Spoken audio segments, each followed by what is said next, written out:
Hello everyone, सो आज हम करने वाले हैं इस किचन रूम का स्केचिंग। तो मैंने सिंपली एक बॉक्स बना लिया है। देन हम क्या करेंगे कि इसमें जो एक शेप दिख रहा है, ओवरऑल जो सबसे बड़ा शेप दिख रहा है, हम उसे पहले ड्रॉ करेंगे। और ये चीज़ हम हर जगह अप्लाई कर सकते हैं, भले हम स्केचिंग कर रहे हैं या फिर ड्राइंग कर रहे हैं। हम पहले स्टार्ट बड़े शेप से करेंगे, फिर हम धीरे धीरे छोटे शेप को ड्रॉ करेंगे। ये हम हर जगह करेंगे, स्केचिंग में हो या फिर ड्राइंग में हो। तो इससे क्या है कि हम आसानी से उस सब्जेक्ट को हम कंस्ट्रक्ट कर सकते हैं आसानी से। एंड तो हमें यहाँ पर जो दिख रहा है, मुझे यहाँ पर एक शेप दिख रहा है रेक्टेंगल की तरह। जैसे कि यहाँ पर आप देखो, ये जो कोना वाला पार्ट, ये जो कोना वाला पार्ट हम डायरेक्टली नहीं बनेंगे, हम ओवरऑल सिर्फ एक शेप देख रहे हैं। हमें एक यहाँ पर एक रेक्टेंगल की तरह दिख रहा है, उतना भी नहीं, सिर्फ यहाँ पर क्या है कि ब्रेथ और लेंथ लगभग सेम ही लग रहा है। एंड इसका डिस्टेंस ज़्यादा है एंड इसका डिस्टेंस कम है, तो हमें वही चीज़ देखना होगा। एंड अच्छा, ये वाला बड़ा है तो हम इसे छोटा ही बना सकते हैं, यहाँ से यहाँ।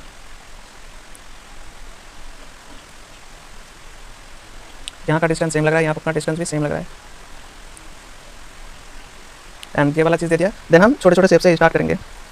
तो मुझे ये वाला, अब हम क्या करेंगे कि इसका एक एंगल दे देंगे, ये जो गया यहाँ से और यहाँ से।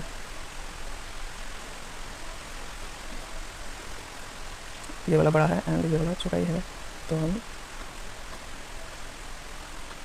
ये हो गया। एंड अब हम क्या कर सकते हैं, अच्छा ये वाला एक एंगल ले सकते हैं हम यहाँ पर, ये जो वाला पार्ट दिख रहा है। तो यहाँ पर हम इस बॉक्स के एकदम नीचे, बहुत ज़्यादा ऊपर भी नहीं है,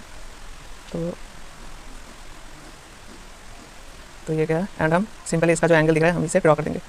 तो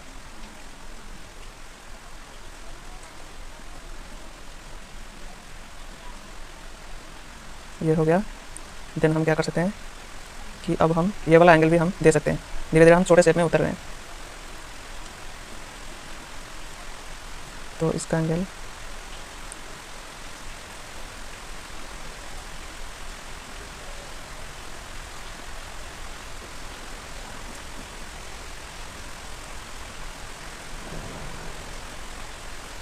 अच्छा, ये वाला देखिए तो हाँ सेम है। तो ये हो गया हमारा ये वाला पार्ट। एंड हम धीरे धीरे हम छोटे छोटे शेप को हम ड्रॉ कर सकते हैं इजीली। अच्छा, तो हमने ये वाला जो लाइन है ये हमने पहले ही ले लिया था, तो हमें ज़रूरत नहीं है। बट हम यहाँ पर सिर्फ वर्टिकल लाइन से प्रेफर कर रहे हैं, क्योंकि हमने पहले ही हॉरिजॉन्टल लाइन ले लिया। हॉरिजॉन्टल मीन्स जैसे कि आप देख रहे हो, ये जो लाइन देख रहे हो, ये सब हॉरिजॉन्टल लाइन है। एंड जो आप ये वाला लाइन देख रहे हो, इसे हम बोलते हैं वर्टिकल लाइन। तो ये वाला हो गया एंड इसका हम एक एंगल दे देंगे। एंड यहाँ से सिंपली इस तरह से, एंड इसका भी ओके। ध्यान रहे कि यहाँ पर एंगल्स बहुत ज़्यादा ही मैटर करता है, क्योंकि अगर एंगल थोड़ा बहुत इधर उधर हो जाता है तो वो प्रोपोर्शन, जो एंगल्स, जो सब्जेक्ट का जो ओवरऑल जो फील है वो नहीं सही से नहीं आएगा। कौन सी चीज़ ऊपर में है, कौन सी चीज़ नीचे है, वो उतना अच्छे से समझ में नहीं आएगा कि कौन सी चीज़ कितना दूर है, कितना नज़दीक है। वो चीज़ दिखाने के लिए आपको एंगल का करेक्शन सही से होना चाहिए। अच्छा, तो ये वाला पार्ट भी हमारा हो गया, ये वाला बेसिक तौर पे हो गया। एंड अब हम क्या कर सकते हैं, हम ये वाला लाइन भी ले सकते हैं।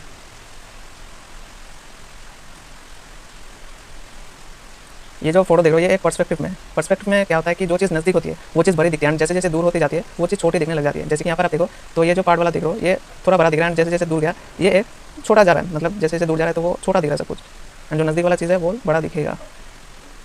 इसलिए हमें, जब हम बेसिक ड्राइंग सीखते हैं या फिर ड्राइंग का स्टार्ट करते हैं, ड्राइंग सीखना स्टार्ट करते हैं, वहाँ पर हमें बोला जाता है कि पर्सपेक्टिव वाला जो पिक्चर्स होता है वो हमें प्रेफर नहीं करना चाहिए, क्योंकि वो थोड़ा हार्ड रहता है as compared to normal picture. तो आपको आई लेवल का पिक्चर्स प्रेफर करना चाहिए। तो ये हो गया। एंड अच्छा, ये वाला भी देना पड़ेगा।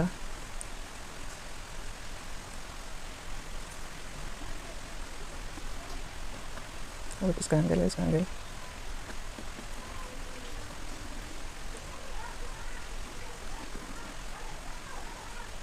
ओके। तो ये वाला एंड ये वाला सेम है, ये वाला देखो और ये वाला देखो सेम जा रहा है, एकदम पैरेलल।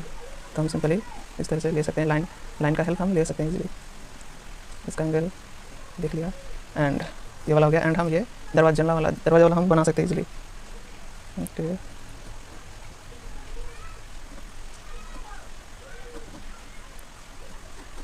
जैसे कि आप इस तरह के पिक्चर्स आप नहीं भी ले सकते हो, आप सिंपली स्टिल लाइफ वगैरह ले सकते हो जो आई लेवल पर होता है। इस तरह के सब्जेक्ट में एंगल को जज करना थोड़ा मुश्किल होता है। और ये हो गया हमारा बेसिक तौर पे।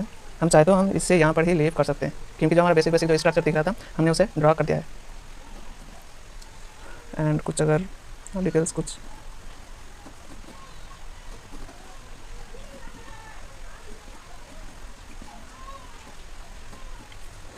ये हो गया। देन हम ये वाला बॉक्स तो सिंपल है, अगर ये बेसिक स्ट्रक्चर हो जाए तो ये वाला जो छोटी छोटी जो चीज़ है ये भी बनाना आसान होगा।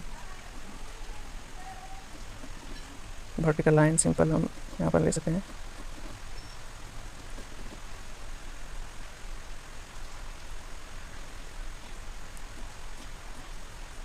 तो ये हो गया, एंड मुझे नहीं लगता कि ये वाला पार्ट भी हमें, अच्छा तो ये निचला वाला पार्ट हम सिंपली ले सकते हैं। हाँ, यहाँ पर जो हमने ये वाला पार्ट लिया था तो यहाँ से हम सिंपली यहाँ पर हम एक होराइजन लाइन ले सकते हैं ताकि समझ में आए कि नीचे वाला पार्ट कैसा है।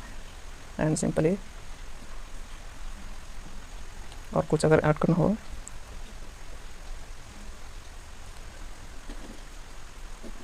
और कुछ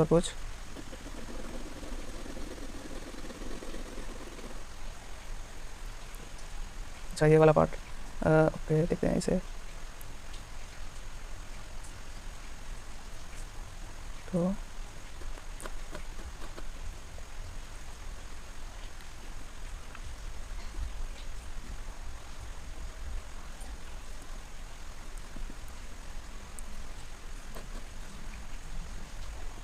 तो ये हो गया हमारा बेसिक तौर पे इस किचन रूम का स्केचिंग।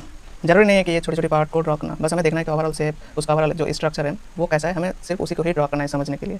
तो यही था आज के वीडियो में। तो ये हो गया हमारा स्केचिंग, किचन रूम का स्केचिंग। एंड अगर आप स्टार्टिंग कर रहे हैं स्केचिंग करना तो आप इस तरह का सब्जेक्ट चाहे तो आप प्रेफर नहीं कर सकते, चाहे तो आप प्रेफर नहीं भी करेंगे तो चल जाएगा। आप स्टार्टिंग में स्टिल लाइफ जैसा सब्जेक्ट ले सकते हैं क्योंकि वो ईजी रहेगा इसके कंपैरिजन में। और ये हार्ड स्टार्टिंग में तब इसलिए लगता है क्योंकि ये सब्जेक्ट पर्सपेक्टिव में होती है एंड इसका एंगल को समझना थोड़ा हार्ड रहता है, तो इसलिए आप स्टार्टिंग में स्टिल लाइफ वगैरह प्रेफर कर सकते हैं। एंड धीरे धीरे डिफिकल्ट इसको बढ़ाने के लिए आप इस तरह का सब्जेक्ट चूज कर सकते हैं, सिंपल।